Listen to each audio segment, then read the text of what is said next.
اللہ نے میاں بیوی کو ایک دوسرے کا لباس قرار دیا ہے۔ یہ ایک بڑی زبردست ایک پہچان ہے زوجین کی، میاں بیوی کی۔ لباس اس لیے کہ لباس کا کام ہوتا ہے آپ کے ان اعضاء کو چھپانا جو آپ کے لیے ضروری تو ہیں لیکن آپ دنیا کے سامنے اس کو دکھانا نہیں چاہتے، وہ آپ کی بے عزتی کا ذریعہ بنتے ہیں۔ تو اللہ تعالیٰ نے مرد میں بھی سیکشول ڈیزائرز رکھی ہیں، عورت میں بھی سیکشول ڈیزائرز رکھی ہیں، اور یہ ڈیزائرز انسان کی فطرت ہیں، لیکن فطرت کے باوجود کوئی بھی ان چیزوں کو نمایاں نہیں کرنا چاہتا۔ یعنی جیسے آپ نے جانور دیکھے ہوں گے، وہ کھلے عام اپنی اس خواہش کو پورا کر رہے ہوتے ہیں، تو مرد اور عورت میں اللہ نے یہ خواہش تو رکھی ہے، مگر وہ کوئی بھی یہ نہیں چاہتا شریف آدمی کہ میں اپنی اس خواہش کو اس طرح سے پورا کروں کہ لوگوں کو پتہ چل رہا ہو۔ اس میں انسان کی بے عزتی ہے، رسوا ہو جاتا ہے۔ تو اندرون خانہ ہی میاں بیوی ایک دوسرے کی اس خواہش کو پورا کرنے کا ذریعہ بنتے ہیں، اور وہ ایک دوسرے کے ایک ایسی خواہش کو جو ایک عیب سمجھی جاتی ہے دنیا کی نگاہوں میں، اس عیب کو اندرون خانہ پورا کر کے اس کے چھپا دیتے ہیں ان عیبوں کو۔ اگر وہ میاں بیوی ایک دوسرے کے لیے لباس نہ بنے اور ایک دوسرے کے اس عیب پہ پردہ نہ ڈالیں، یعنی ایک دوسرے کی خواہش کی تکمیل کا ذریعہ نہ بنے، تو اس بات کا امکان ہوتا ہے کہ یہ دونوں مرد بھی اور عورت بھی کسی اور طریقے سے اپنی خواہش پوری کر کے دنیا کے سامنے ذلیل اور رسوا ہو جائے۔ ظاہر طوائف خانوں کا رخ کریں گے، یا اور کسی طرح سے جو ہے نا زنا کی کوشش کریں گے، تو اس میں آخرت کی رسوائی بھی ہے اور بعض دفعہ دنیا کی رسوائی کا ذریعہ بھی بنتی ہے یہ چیز۔ رمضان کی راتوں میں الرفث الی نسائکم، اپنی عورتوں کی طرف بے پردہ ہو کے جانا یا بے لباس ہونا۔ ہن لباس لکم، وہ عورتیں یعنی تمہاری بیویاں تمہارا لباس ہیں، وانتم لباس لہن، اور تم ان کا لباس ہو۔ جب اسلام میں روزے فرض ہوئے تو حکم یہ تھا کہ افطاری کرنے کے بعد، جب آپ غروب آفتاب کے بعد افطاری کرتے ہیں نا، تو افطاری کرنے کے بعد جب تک آپ دوبارہ سو نہیں جاتے اس وقت تک آپ کو کھانے پینے کی اجازت ہے، اس وقت تک آپ کو کھانے پینے کی اجازت ہے۔ ایک بات، جیسے ہی آپ کی آنکھ لگ گئی دوبارہ اٹھے تو بس اب کھانا پینا آپ پر دوبارہ کیا ہو گیا؟ حرام ہو گیا، یعنی روزہ آپ کا شروع ہو گیا۔ ایک حکم تو یہ تھا۔ دوسرا یہ تھا کہ جیسے روزے کی حالت میں زوجہ سے ہم بستری کی اجازت نہیں تھی، اسی طرح رمضان کی راتوں میں بھی زوجہ کے قریب جانے کی اجازت نہیں تھی، اور اس پر کفارہ تھا کہ 60 روزے مسلسل رکھنے پڑیں گے آپ کو۔ تو بعض صحابہ سے یہ کوتاہی ہو گئی۔ ایک صحابی رسول اللہ صلی اللہ علیہ وسلم کے پاس ہے، بڑا دلچسپ واقعہ ہے، ان سے رمضان کی رات میں اپنی زوجہ سے ہم بستری ہو گئی، تو آپ صلی اللہ علیہ وسلم نے فرمایا کہ وجہ کیا تھی، کیسے ہوا تم سے، کیوں ہو گیا یہ؟ تو انہوں نے فرمایا یا رسول اللہ، میری زوجہ کی پنڈلی میں نے دیکھی، اس پہ نظر پڑی، وہ انہوں نے کہیں اپنا پائنچا اوپر کیا تو بس میں جو ہے وہ برداشت نہیں ہوا اور میں مجھ سے جمع ہو گیا۔ تو آپ صلی اللہ علیہ وسلم مسکرائے اور آپ نے فرمایا کہ 60 روزے رکھو۔ انہوں نے فرمایا یا رسول اللہ، ایک روزہ نہیں، اتنا مشکل ہے ایک روزہ رکھنا، تو 60 کیسے رکھوں گا؟ آپ نے فرمایا جو ہے 60 مسکینوں کو کھانا کھلاؤ 2 ٹائم کا۔ انہوں نے عرض کیا یا رسول اللہ، میں تو خود مسکین ہوں، میرے پاس تو کھلانے کے پیسے نہیں ہیں۔ تو اب اسلام میں اصل حکم تو یہ ہے کہ اگر روزے کی حالت میں آپ زوجہ سے ہم بستری کر لیں تو لگاتار 60 روزے رکھنے پڑتے ہیں۔ اس کی اگر استطاعت نہیں، یعنی آپ بوڑھے ہیں، بیمار ہیں، تو پھر آپ 60 مسکینوں کو 2 ٹائم کا کھانا کھلائیں گے۔ اس کی استطاعت نہیں ہے تو اب کچھ نہیں کرنا، اب یہ انتظار کرنا ہے کہ جب استطاعت پیدا ہو جائے تو 60 مسکینوں کو کھانا کھلانا ہے آپ نے، ورنہ بیٹھے رہیں آرام سے۔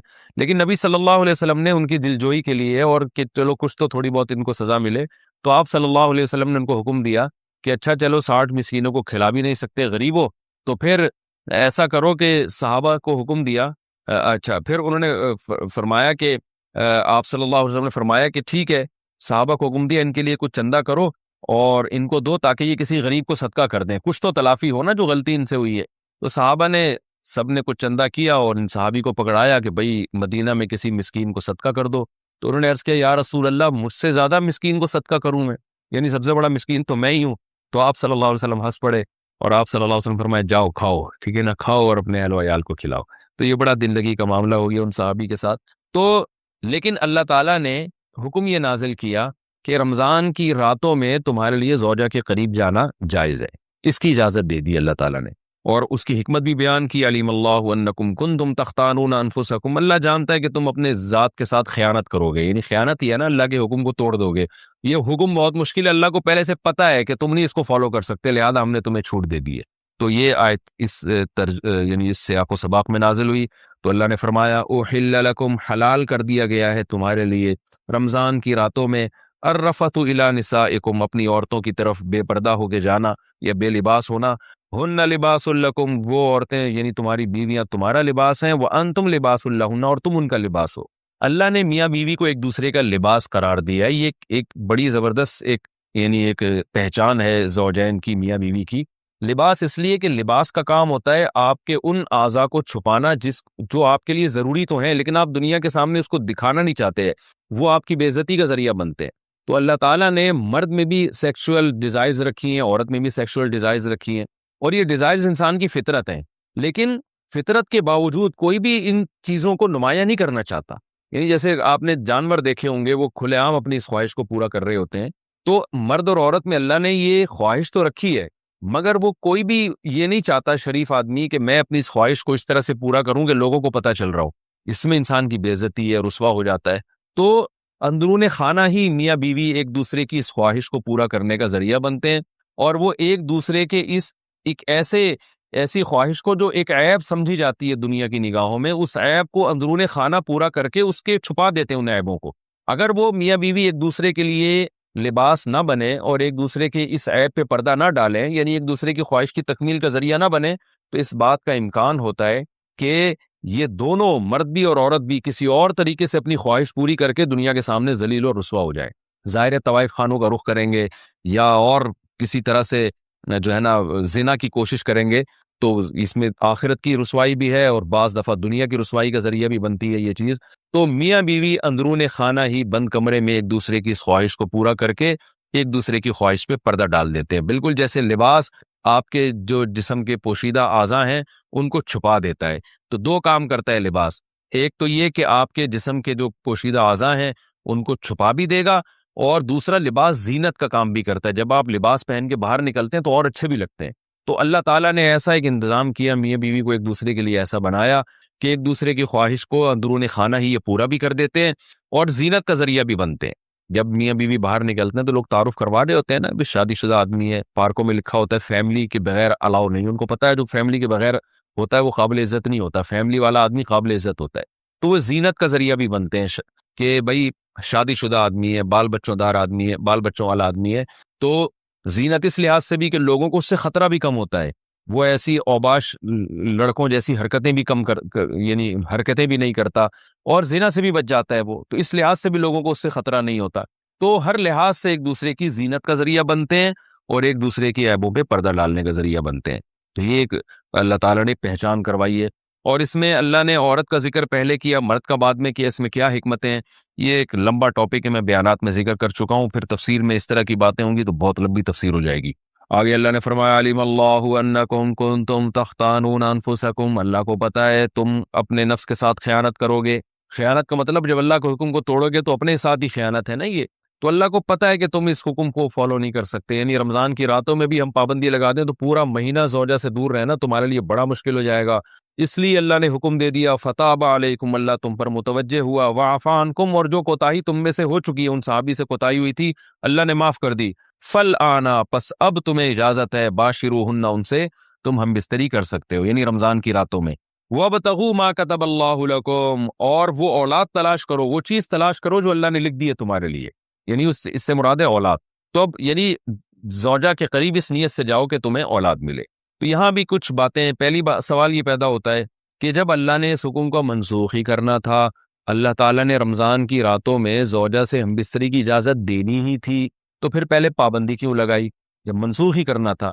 تو مشرکین یہ اعتراضات کیا کرتے تھے کہ قرآن ایک بات پہ معاذ اللہ قائم کیوں نہیں رہتا, منسوخ کیوں کر دیتا ہے. اس کا مطلب ہے کہ یہ اللہ کا حکم نہیں ہے بلکہ یہ تو نبی نے اپنی طرف سے بنایا ہوا ہے, کیونکہ نبی جو ہے نا وہ حکم چینج کرتے رہتے ہیں. تو یاد رکھیں ایسا نہیں ہے, قرآن جب کسی حکم کو منسوخ کرتا ہے تو قرآن میں پہلے گزر چکا نا, ما ننسخ من آیت او ننسیها ناتی بخیر منها او مثلها. بعض دفعہ حکمتیں ہوتی ہیں, اللہ کے علم میں تو یہ ہوتا ہے کہ میں نے اس حکم کو چینج کرنا ہے, لیکن اللہ تعالیٰ پہلے ایک حکم نازل کرتے ہیں یہ بتانے کے لیے کہ ہماری اصل منشا تو یہ تھی کہ یہ حکم نازل ہو, لیکن پریکٹیکلی کروایا گیا کہ تم کمزور ہو, تو اور کمزوری کی وجہ سے تم اس حکم کو فالو نہیں کر سکتے, تو اللہ کتنا غفور الرحیم ہے, اپنے اصل قانون کو چینج کر رہا ہے. تو اگر شروع ہی سے یہ حکم نازل ہوتا نا کہ رمضان کی رات میں زوجہ کے قریب جانے کی اجازت ہے, تو یہ جو اللہ کی ایک رحمت اپنے بندوں کے اوپر ہے, یہ رحمت نمایاں نہ ہوتی کہ اللہ اپنے بندوں, اللہ کی یعنی اللہ تعالیٰ نے بھی حکام میں لچک رکھی ہے, اور اپنے بندوں کے مزاج کی اور اپنے بندوں کے جو ہے وہ طبیعت کی اور ان کی طاقت اور قوت کو دیکھ کر اللہ نے حکام بنائے ہیں. اس کی مثال ایسے ہے جیسے 28ویں پارے میں آتا ہے کہ اللہ تعالیٰ نے صحابہ کرام کو حکم دیا تھا کہ جب نبی کے پاس جاؤ بات چیت کرنے کے لیے، آپ سے سرگوشی کرنے کے لیے، تو پہلے صدقہ کیا کرو. لیکن ابھی کسی صحابی نے صدقہ کیا ہی نہیں کہ اللہ نے حکم کو منسوخ کر دیا اور فرمایا کہ تمہارے لیے یہ حکم بہت شاق ہے، لہذا اب تمہیں اجازت ہے کہ بغیر صدقے کے نبی کے پاس چلے جاؤ. تو وہاں بھی علماء نے حکمت بیان کرتے ہیں کہ اللہ تعالیٰ اگر شروع سے یہ حکم دے دیتا نا کہ بغیر صدقے کے چلے جاؤ، تو وہ جو اللہ تعالیٰ کی اپنے بندوں کے ساتھ ایک لطافت والا معاملہ ہے، رحمت والا معاملہ ہے، وہ ظاہر نہ ہوتا. تو یہاں بھی ایسا ہی ہے، اللہ نے فرمایا کہ ہمیں پتہ ہے کہ تم نہیں حکم کو فالو کر سکتے، ہم نے حکم تو دیا ہے، تم دیکھو پریکٹیکلی کروا دیا اللہ تعالیٰ نے کہ تم سے اس پر عمل نہیں ہو رہا، لہذا جاؤ، تمہیں اجازت دی جاتی ہے کہ تم زوجہ کے قریب رات کو جا سکتے ہو، کوئی حرج نہیں ہے اس میں. لیکن جانے سے تمہاری نیت کیا ہونی چاہیے؟ وَابْتَغُوا مَا كَتَبَ اللَّهُ لَكُمْ، جو اولاد اللہ نے تمہارے لیے لکھ دی اس کو تلاش کرو. تلاش کا مطلب نیت کرو کہ شاید اللہ مجھے اس سے نیک صالح اولاد دے دے. اس سے اس پتہ چلتا ہے کہ اسلام اولاد کی کثرت پر کتنا حریص ہے اور اللہ تعالیٰ کتنا چاہتے ہیں کہ اہل ایمان کی نسل بڑھے.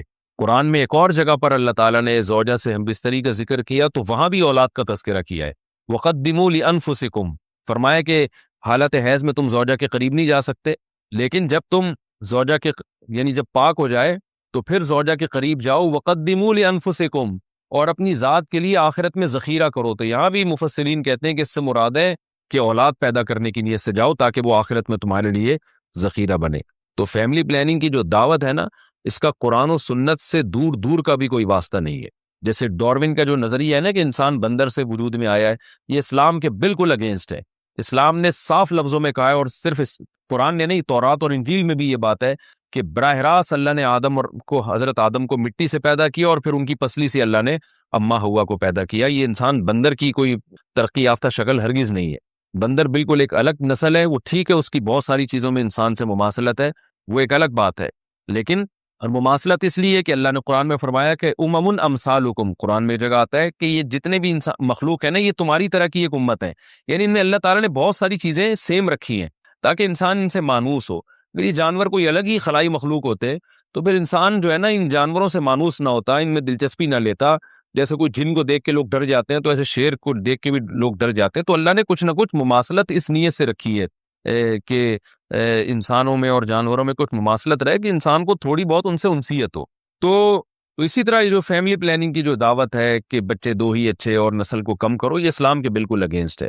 تو اب دیکھیں ٹاپک اولاد کا چل نہیں رہا، لیکن بات آئی ہے زوجہ کے قریب جانے کی، تو اللہ نے بتا دیا کہ یہ تو عمل ہی اس لیے رکھا گیا ہے کہ یہ اصل میں تو اس کا مقصد ہی اولاد ہے. باقی فیملی پلاننگ کن صورتوں میں جائز ہے، کن صورتوں میں ناجائز ہے، کب مکروہ ہے، کب حرام ہے اور کب مستحب ہے، یہ اس کے ایک الگ احکام ہے جو میں بیانات میں بتاتا رہتا ہوں. وہ آپ کسی بھی علماء سے آپ پوچھ سکتے ہیں، اس کا بھی تفصیل کا یہاں موقع نہیں ہے. تو ایک حکم تو یہ منسوخ کیا گیا. دوسرا وَكُلُوا وَاشْرَبُوا حَتَّى يَتَبَيَّنَ لَكُمْ. رمضان کی راتوں میں تو کھانے پر پابندی تھی کہ اگر آنکھ لگ گئی تو اب بس گئے. تو بعض صحابہ جو تھے وہ غلطی سے ان کی آنکھ لگ گئی، اٹھے تو پتہ چلا بھئی یہ تو اب تو کھانا پینا حرام ہو گیا، اور وہ 24 گھنٹے کا روزہ ہونے لگا ان کا. تو اللہ نے فرمایا اب تمہیں اجازت دی جا رہی ہے، کلو واشربو، کھاؤ اور پیو، حتیٰ یہاں تک کہ یتبین لکم الخیط الابیض من الخیط الاسود، کہ تمہارے لیے سفید دھاگا سیاہ دھاگے سے ممتاز اور جدا ہو جائے فجر کے وقت سے. یعنی سیاہ دھاگا سے مراد ہے کہ دھاگے سے مراد ہے لائن. جب مشرق کی طرف سورج نکلنا شروع ہوتا ہے نا فجر کے وقت میں، تو پہلے تو اندھیرا ہوتا ہے جب سورج نیچے ہوتا ہے. جیسے ہی سورج اوپر آتا ہے تو ایک روشنی ایسے سیدھی پھیلتی ہے، یوں نیچے سے اوپر کی طرف ایسے، تو عمود جسے کہتے ہیں. جب یہ روشنی ہوتی ہے تو اس کو صبح کاذب کہتے ہیں، جھوٹی صبح. یہ صحیح صبح نہیں ہے. پھر کیا ہوتا ہے کہ پھر ایک روشنی اس طرح پھیلنا شروع ہوتی ہے، یعنی ایسے اس طرح جو ہے نا لائن کی شکل میں سیدھی لیٹی بھی جسے لائن کہتے ہیں، اس طرح جو روشنی پھیلتی ہے وہ صبح صادق ہوتی ہے. اور ان دونوں لائنوں کے درمیان جو فرق ہے نا وہ تقریباً کراچی اور پاکستان میں 15 سے 20 منٹ کا ہوتا ہے، یعنی صبح کاذب جھوٹی صبح اور صبح صادق میں. تو یہ جو لائن پھیلتی ہے اس کو خیط ابیض قرآن کہہ رہا ہے، یعنی سفید دھاگا کالے دھاگے سے. کالے دھاگے مطلب پہلے جو بالکل سیاہ تھا وہ کالی لائن تھی، اب اس میں ایک سفید لائن آ گئی. تو سفید لائن جب بالکل ممتاز ہو جائے، صاف پتہ چل جائے کہ وائٹ جو ہے نا روشنی پھیلنا شروع ہو گئی ہے ایسے لائن یوں کر کے، تو یہ سفید دھاگا ہے اور وہ کالا دھاگا ہے. یعنی جو کالے دھاگے میں وہ سفید دھاگا ممتاز نظر آنا شروع ہو جائے تو اللہ فرماتے ہیں اس وقت تک تم کھا سکتے، جس کو ہم سحری کا وقت کہتے ہیں کہ بھی سحری کا وقت اب ختم ہو گیا ہے سحر کا وقت، اور اب جو ہے صبح کا وقت شروع ہو گیا اور فجر کی نماز کا وقت بھی شروع ہو گیا، جس کو عربی میں فجر کا وقت بھی کہتے ہیں۔ تو یہ من الفجر جو ہے نا، یہ کب نازل ہوا؟ پہلے تو اتنی آیت نازل ہوئی تھی کہ تمہارے لیے سفید دھاگا سیاہ دھاگے سے ممتاز ہو جائے، تو یہاں بھی اللہ نے ایک اپنی رحمت کا معاملہ کیا، کیونکہ یہ کنایا ہے صبح صادق سے۔ تو ہوا یہ کہ ایک صحابی بیچارے رات کو بیٹھ گئے، وہ اپنے تکیے پہ نا ایک کالا دھاگا اور سفید دھاگا رکھ کے، اور صبح دیکھنے لگے کہ جب یہ دونوں میں فرق پتہ چلے گا تو میں کھانا پینا بند کر دوں گا۔ تو نبی صلی اللہ علیہ وسلم نے ان کو فرمایا کہ بھائی اس سے مراد صبح صادق ہے، یہ نہیں کہ واقعی سفید دھاگا لے کے بیٹھ جاؤ۔ تو پھر اللہ تعالیٰ نے من الفجر کا لفظ بھی آسمان سے نازل کیا، صرف من الفجر یہ لفظ نازل ہوا کہ اس سے مراد کیا ہے؟ فجر۔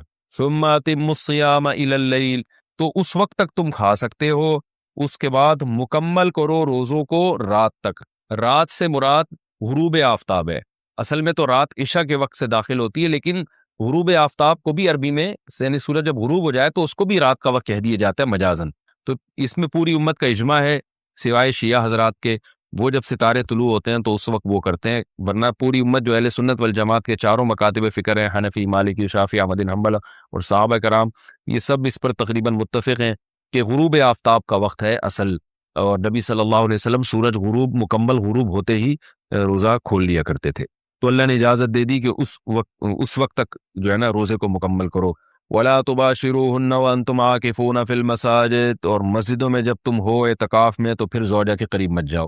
یعنی اللہ تعالیٰ نے رمضان کی راتوں میں تو زوجہ کے قریب جانے کی اجازت دے دی، تو اس سے یہ وہم ہو سکتا تھا کسی کو کہ بھئی ٹھیک ہے ہم اعتکاف میں اگر ہیں تو رات میں اللہ نے تو اجازت دی ہے، تو اب چلو اعتکاف سے نکل کے گھر سے جا رہے ہیں بیگم سے ملاقات کرنے کے لیے، کوئی ان کو روک رہا ہے بھائی اس کی اجازت نہیں ہے، تو کہ اللہ نے تو قرآن میں کہا ہے کہ رمضان کی راتوں میں تمہیں اجازت ہے۔ تو اللہ نے بتا دیا کہ اعتکاف والوں کی اجازت نہیں ہے، اعتکاف میں اگر کوئی زوجہ سے ہم بستری کر لے گا تو وہ روزہ اس کا ٹوٹ جائے گا، اور صرف ہم بستری نہیں، اور جو ہم بستری کے مقدمات ہیں بوس و کنار وغیرہ اس کی بھی اعتکاف میں اجازت نہیں ہے۔ تلک حدود اللہ فلا تقربوها، یہ اللہ کی حدود ہیں، ان کے قریب مت جاؤ۔ اس طرح اللہ اپنی آیتیں لوگوں کے لیے کھول کھول کے بیان کرتا ہے تاکہ لوگ تقوی اختیار کریں۔ اور یہ آخری آیت کا ترجمہ کر دیتا ہوں، یعنی تھوڑی تفسیر بیان کر دیتا ہوں، اس کے بعد پھر انشاءاللہ اس پورے رکوع کے صرف علمی نکتے رہ جائیں گے، وہ میں اگلے ایپیسوڈ میں بیان کروں گا۔ وَلَا تَأْكُلُوا أَمْوَالَكُمْ بَيْنَكُمْ بِالْبَاطِلِ، اور ایک دوسرے کا مال ناحق طریقے سے مت کھاؤ۔ جتنے غلط طریقے کسی کا مال کھانے کے سب کو حرام کر دیا، اور ایک طریقے کو اللہ نے خاص طور پہ ہائی لائٹ کیا ہے، وہ کیا ہے کہ براہ راست بعض لوگ نہیں کھاتے، حکمرانوں کو، تھانے والے کو، ایس ایچ او صاحب کو، ڈی ایس پی صاحب کو پیسے کھلا کے بھی لوگوں کا مال کھا رہے ہوتے ہیں، اپنے حق میں مقدمہ کروا رہے ہوتے ہیں۔ تو اللہ فرماتے ہیں حکام